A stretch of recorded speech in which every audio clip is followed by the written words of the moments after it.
육모를 보고 와 다 육모를 망한 게 문제가 아니야. 육모를 망하고도 아무 변화가 없는 게 그게 문제야. 이 학생이 수시 육광탈을 하고도 대학을 갈 수 있었던 건 이 때문입니다.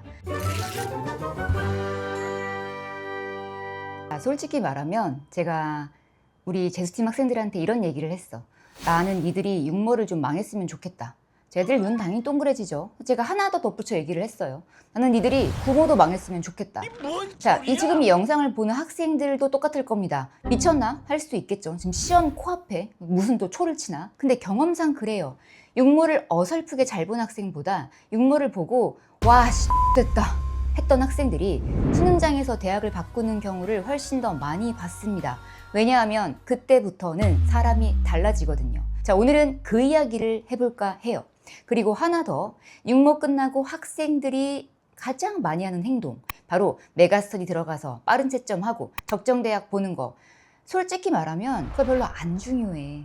자, 제가 오늘 진짜 이야기하고 싶은 건 대학이 아니라 계산입니다. 학생들이 육모를 보고도 절대 안 하는 그 계산 이야기를 해보겠습니다. 자, 오늘 제가 말하는 계산은 특히 대학 계산이 아니에요. 국어에서 몇 점, 수학에서 몇 점, 탐구에서 몇 점을 더 만들 수 있는지 요 계산입니다. 자, 먼저 이 이야기부터 해보겠습니다. 자, 지금 학생들이 가장 많이 하고 있을 행동, 메가스터디, 빠른 채점, 점수를 넣어, 적정대학 확인. 여기가 적정이라고? 뭐 여기 가는? 생각보다 괜찮은데? 자, 근데 솔직히 말할게. 그거 너무 믿지 마. 내가가 틀렸다는 얘기까지는 아닌데 육모 결과로는 정교하게 최종 결과를 예측을 할 수가 없어. 불가능해. 나는 그래서 애들이 막 자기 어디 대학 간다고 막 그렇게 떴다고 막 그러면 그냥 귓등으로 쳐내요. 아, 예. 그래. 자, 육모 적정 대학은 구조적으로 과대평가되기가 쉬워. 왜냐하면 그건 결국 6월 성적으로 계산한 거잖아.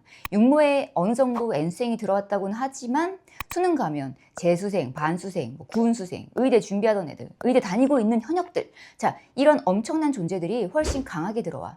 특히 상위권으로 갈수록 더 심합니다. 그래서 지금 연고대 적정이 떴다고 네가 수능 때도 그 대학이 적정이라는 보장은 없는 거야. 반대로 지금 성적이 별로라고 수능 때도 별로일 거라는 보장 또한 없습니다. 자, 왜냐하면 얘들아 앞으로 5개월 남았지. 그럼 누군가는 그 5개월 동안 폭발적으로 성장하고 누구는 퍼지고 누구는 반수를 시작하고 누군가는 슬럼프를 겪을 테니까.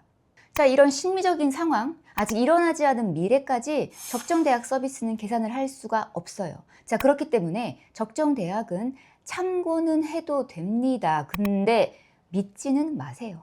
자, 그거 보고 이 정도면 되겠는데 하는 순간 위험해집니다. 그래서 나는 가끔 이제 개인적으로는 육모를 망한 애가 더 힘이 있다고 생각을 해요. 육모 잘 보고 가장 최악이 뭐냐면 생각보다 괜찮은데 하면서 희망으로 돌리는 거. 그 학생보다 육모를 보고 차라리 자, 이 아이가 여름방학을 훨씬 독하게 보내는 경우를 많이 봤습니다. 자, 왜 그런지는 조금 뒤에 실제 사례를 이야기를 해줄게. 자, 그리고 사실 오늘 내가 하고 싶은 얘기는 적정대학 얘기 아니야. 자, 학생들이 시험을 보고 나서 가장 많이 놓치는 데이터 이야기야. 자, 시험이 끝났어. 그럼 채점을 해. 뭐 국어가 72가 나왔다 치자. 수학이 84, 영어가 2등급, 탐구가 35, 그리고 끝. 근데 저는 학생 성적을 볼 때 점수부터 안 봐요. 제일 먼저 보는 게 뭐냐면 자, 이 점수가 어떻게 만들어진 거지? 이거를 봅니다. 그래서 제가 상담을 할 때 그 시험지 원본을 가져오라 그래. 시험지 원본에 이 아이의 가장 많은 정보가 잘 담겨 있거든. 시험지에 푼 흔적을 본다는 얘기야. 왜냐면 같은 점수여도 이 시험에 있었던 그 비하인드 스토리는 다 다르거든. 시험이 끝나면 가장 먼저 챙겨야 되는 데이터가 바로 이거야. 바로 내가 시험장에서 어떻게 풀었느냐를 복기하는 거야. 이 데이터는 얘들아 시험이 끝난 그 당일에만 할 수 있어. 시험이 끝난 날까지만 유효해. 한 달 뒤에 성적표가 나왔을 땐 사라졌을 거야. 점수는 남아있는데 시험장에서 무슨 일이 있었는지는 기억이 안 나. 국어 첫 지문에서 왜 흔들렸는지, 수학 몇 번 문제에서 멘탈이 나갔는지, 영어는 몇 번 이후부터 집중력이 떨어졌는지, 탐구 마지막 10분 동안에 왜 급해졌는지. 자, 이런 것들은 지금 아니면 기록을 할 수가 없어. 근데 진짜 수능 성적을 올려주는 데이터는 이게 더 중요한 거야. 내가 실제 시험에서 어떤 식으로 시험을 운용을 했었나, 어떤 일이 있었나, 어떤 감정을 느꼈나, 어디에서 당황을 했나. 자, 실제로 작년에 이런 학생이 있었어요. 육모 끝나고 와서 자기 국어가 문제인 것 같대. 국어가 72점이 나왔거든. 근데 이 학생이 자기가 문학을 많이 틀렸다고 문학 강의를 듣고 싶대. 시험지를 가져오라 그랬어. 그러니 같이 봤지? 비문학 첫 지문에 17분을 썼어. 17분. 자, 여러분, 국어 시험이 80분이야. 이 국어 비문학 한 지문에 17분을 써버리면 어딘가에선 반드시 대가를 치를 거잖아. 결국 뒤에 문학에서 시간이 부족해졌대. 야, 그러면 이 학생은 비문학이 부족한 애니, 문학이 부족한 애니. 자, 국어 실력이 부족한 걸까? 물론 부족하겠지만 아니야. 적어도 이 시험에서는 실력보다는 운영 때문에 손해본 점수가 훨씬 큰 거야. 근데 대부분의 학생들이 그걸 몰라. 그냥 나 국어 72점, 아 못해 이렇게 생각을 한다고. 자, 이게 학생들이 가장 많이 하는 실수입니다. 같은 국어 72점인데 시간 부족으로 72점인 건지, 실수로 72점인 건지, 실력 부족으로 72점인 건지 이게 다르다고. 점수는 똑같잖아? 근데 이럴 때는 처방은 완전히 다르게 내려야 돼. 그래서 제가 학생들한테 항상 묻는 건 몇 점 맞았어? 이게 아니라 어디서 점수를 잃었어? 이겁니다. 실수로 날린 점수, 시간 부족으로 날린 점수, 멘탈 흔들려서 날린 점수, 요거를 분리해서 계산을 해야 된다고. 자, 시험이 끝나면 학생들은 현재 점수만 보지만, 하지만 저는 이 아이가 성장 가능한 그 점수를 봐. 자, 실제로 수학 84점 맞은 애가 있었어.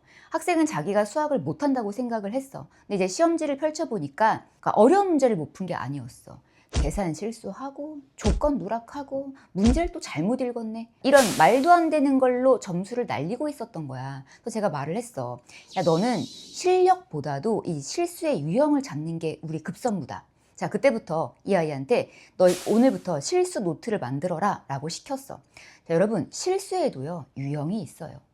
계산 실수만 하는 학생이 있고, 자꾸만 루트 빼먹는 애가 있고, 조건을 빼먹는 애가 있고, 문제를 잘못 읽는 애가 있고, 급해서 마킹 실수하는 애가 있어요.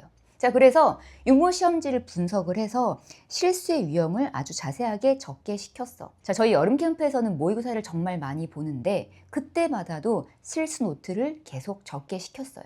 자, 결과가 어땠을까요? 구모에서도 수능에서도 적어도 육모에서 했던 실수 때문에 감점되지는 않았습니다. 자, 여러분, 육모 수학에서 같은 84점 맞았다고 해도 어떤 학생은 수능까지도 84점이고 어떤 학생은 96점까지 오릅니다. 자, 그래서 여러분 중요한 건 현재 점수가 아니야. 왜 틀렸는지입니다. 자, 여러분은 시험이 끝나면 현재 점수를 보겠지만, 하지만 저는 앞으로 이 아이가 올릴 수 있는 그 점수를 계산을 해요. 자, 탐구 때문에 불안한 학생들 많죠. 근데 저는 개인적으로는 솔직히 탐구 때문에 막 울고 물고 하는 애들을 보면 크게 걱정은 안 해. 왜냐면 해마다 이게 똑같이 벌어지거든. 자, 육모 끝나고 학생들을 가장 많이 울리는 게 탐구예요. 원장님, 탐구 큰일 났어요. 막 탐구가 망했어요. 근데 여름방학 지나고 나면 가장 많이 바뀌어 있는 과목도 탐구입니다. 자, 오히려 지금 시점에는 탐구가 안 나오는 게 정상인 경우도 많아요. 개념도 좀 미적지근하게 끝났고, 기출도 좀 어설프게 돌았고, 문제풀이도 어설프니까요. 자, 그래서 탐구 때문에 너무 쫄 필요는 없다 이거야. 탐구 아직 시간 있어. 오히려 지금은 어떻게 올릴까를 생각을 해야지 막 큰일 났다고 좌절할 시기가 아니야. 자, 그리고 솔직히 탐구는요, 육모 끝나고 망했다고 막 울던 애가 수능 끝나고 그 탐구에서 등급이 잘 나와서 대학 가는 경우가 진짜 많아요. 그러니까 여러분, 탐구 점수 하나를 보고 멘탈 나갈 필요가 없다는 거야. 자, 이제 시험 끝나면 학생들이 막 지 대학을 계산하지. 하지만 저는 목표했던 대학에서 현재 이 부족한 점수를 계산을 합니다. 원장님, 저 건동홍 정도 나오는데요. 그래서 뭐? 목표가 연구대라며. 그럼 건동원이 중요한 게 아니지. 연고대까지 얼마나 부족한지 이게 중요한 거지. 그리고 그 더 중요한 건 그 부족한 과목, 그 부족한 점수를 어느 과목에서 만들 수 있는 거야. 국어에서 더 끌어올릴 수 있는지, 수학에서 만들 수 있는지, 탐구에서 더 끌어올려야 되는지. 자, 그걸 계산을 해야 전략이라는 게 나와. 학생들은 대학 이름을 보지. 근데 대학 이름은 전략을 안 만들어줘. 그냥 대학 이름일 뿐이지. 야, 부족한 점수가 전략을 만들어주는 거야. 내 현재 위치. 알았어. 건동욱 나온다. 뭐? 국승세단 나온다? 그래서 뭐? 인서울 가능하다. 그래서 뭐? 자, 지금 그 대학 갈 거예요? 아니잖아요. 자, 중요한 건 현재 위치가 아니라 여기서 네가 얼마나 더 올라갈 수 있느냐야. 공부가 제일 잘 되는 상태는 언제냐? 네, 이런 말을 또 하기 싫지만 다 라고 본인이 느꼈을 때입니다. 나쁜 말이고 이런 말 하면 안 되죠. 근데 현실이 그래요. 자, 내가 됐음을 감지한 그때부터는 눈에 뵈는 게 없습니다. 미쳐버리겠거든. 생각할수록 기가 막히거든. 와, 나 이제 어떡하지? 이러다가 진짜 대학 못 가는 거 아니야? 내 인생 큰일 난 거 아니야? 와, 이런다고? 자, 갑자기 바닥으로 떨어지는 느낌이 듭니다. 근데 여러분, 그 순간부터 인간이 달라지는 거야. 정신을 고쳐먹고 절박해지기 시작하는 거라고. 자, 예전에 재수학원 잡돌이 타임 영상에서 내가 이야기를 했는데, 자, 진짜 본인이 절박해지잖아? 얼굴에 웃음기가 사라져. 정말이야. 농담할 기분도 아니고 딴짓할 마음도 안 들어. 그냥 공부만 해. 왜? 본인이 위기 상황이라는 거를 본능적으로 이제 알아버렸거든. 자, 저희 학원에 재수생 하나가 있었는데 1월부터 나름 공부한다고 했어. 어쨌든 공부를 했잖아. 육모를 봤는데 그러니까 지가 망했던 그 수능 성적이랑 거의 비슷하게 나온 거야. 그러니까 애가 충격을 받았어. 그러니까 원래 공부할 때 좀 조는 애였어요. 그리고 문제는 여기 있는데 시선이 여기가 있어. 멍 때리고 있었던 거지. 그런 친구였는데 육모를 아주 그냥 대차게 망한 거지. 나름 공부했는데 작년이랑 똑같은 거야. 육모를 망친 이후부터는 애가 달라졌어요. 우리 애가 달라졌어요. 정말 말 그대로 이놈이 미친놈처럼 하더라고. 근데 저는 그 학생을 보면서 한 가지 느낀 게 뭐냐면 역시 할 수 있었는데 안 한 거였구나. 더 할 수 있었는데. 야, 이렇게 할 수 있었으면 진작에 하지, 자식아. 육모 전까지는 자기가 할 수 있는 한계가 적당히 여기까지라고 생각을 하고 있었던 거야. 대차게 망하고 나니까 이 숙제를 쳐내는 양 자체가 달라지더라고. 전에는 스케줄을 짜주면 한 50%, 60%를 겨우겨우 하던 애가 어느 순간부터는 막 다 채우고 남들보다 더 하고 더 보고 더 풀고 점심시간에도 안 쉬고 점심 먹자마자 막 공부하고 결국 그 학생은 자기 포텐을 끝까지 끌어냈습니다. 자, 재수 때 본 수능에서는 현역 때 본 수능보다 토탈 10등급 상승, 그리고 원하던 대학 한양대에 합격했습니다. 자, 그래서 내가 하고 싶은 말은 이거야. 얘들아, 육모를 망한 게 문제가 아니야. 육모를 망하고도 아무 변화가 없는 게 그게 문제야. 그러니까 이 학생은 육모를 망한 순간부터 비로소 이제 공부다운 공부를 시작을 한 거지. 반대로 이제 고3 학생 하나가 육모에서 자기가 원하던 최저를 맞췄어. 4합8.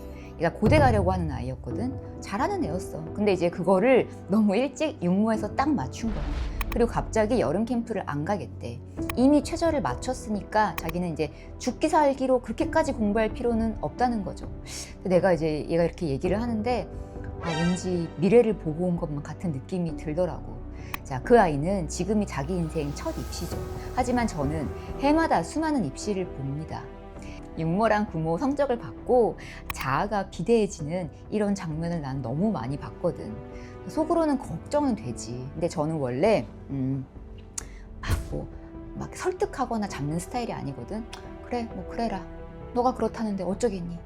결국 자기 인생은 본인이 결정을 하는 거니까. 그리고 이제 어머니도 자녀와 같은 마음으로 6월 달에 이미 4합파를 마쳤는데 고생하면서 공부하기를 원치 않으시더라고. 자, 그리고 결과가 어떻게 나왔을까요? 구모에서 4합 13. 얘는 여름을 너무 널널하게 보낸 거야. 그러니까 육모 대비 5개 등급이나 떨어졌어. 이제 그제서야 발등에 불이 떨어진 거지. 그리고 저한테 와서 원장님, 그 여름 캠프 때 시험 봤던 그 세트 지금부터라도 풀면 안 되나요? 라고 했어요.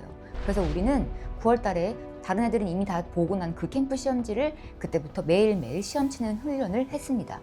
정말 수능 전전날까지 했어. 자, 그리고 결국 기적적으로 그 어려운 사합파를 다시 맞췄어. 다시 귀환. 근데 결과는 허무하게도 학종이 떨어졌어. 우리가 최선 다 맞췄는데. 그러니까 애초에 학종으로 고려대를 쓸 수 있는 생기부 체급이 안 됐는데 꿈이 너무 컸던 거지. 내신을 그렇게 열심히 했는데 이제 고대만 떨어진 게 아니라 수시 6광탈을 하고야 말았습니다. 원서를 너무 우주 성향으로 쓴 거죠. 그렇게 열심히 준비한 수시는 다 떨어졌지만 진짜 다행인 게 정시로 대학을 갔다는 거예요. 어쨌든 간 게 어디야. 자, 이 학생이 수시 6광탈을 하고도 대학을 갈 수 있었던 건 최저를 맞출 실력이 있었기 때문입니다. 정시라는 선택지가 살아 있었던 거죠. 얘들아, 어느 구름에 비들었는지는 진짜 모른다. 만약 이 학생이 육모 잘 봤다고 안심하고 근데 구모 무너진 상태로 그냥 막 헷가닥 해가지고 그냥 이러고 갔으면 정시 카드조차 없었을 거예요. 이게 현실입니다. 어설프게 잘 보는 게 오히려 더 위험할 때가 있습니다. 괜찮은데? 라는 이런 어리석은 자만이 사람을 망가뜨려요. 자, 오늘 본 육모 성적표는 7월 1일에 나오게 될 거예요. 여러분, 7월 1일 성적표를 받는 날에는 오늘 내가 시험장에서 무슨 일이 있었는지 기억이 안 납니다. 지금 기억이 생생할 때 무슨 일이 있었는지 반드시 기록해야만 해. 그리고 지금 계산해야 해. 현재 위치를 확인하는 게 그런 계산이 아니라 어떻게 올라갈지를 어디서 부족했는지를 그 계산을 하라고. 육모는 대학을 결정하는 시험이 아닙니다. 육모는요, 정신을 차리는 시험입니다. 이게 이번 시험을 제대로 활용하는 방법입니다. 자, 오늘 영상이 도움이 되셨다면 구독과 좋아요도 부탁드려요. 자, 수험생 여러분, 육모 결과에 너무 들뜨지도 말고 너무 무너지지도 마세요. 끝까지 포기하지 마시고 수능날 웃을 수 있도록 우리 남은 시간 최선을 한번 다해봅시다. 감사합니다. 에듀부티크 H였습니다.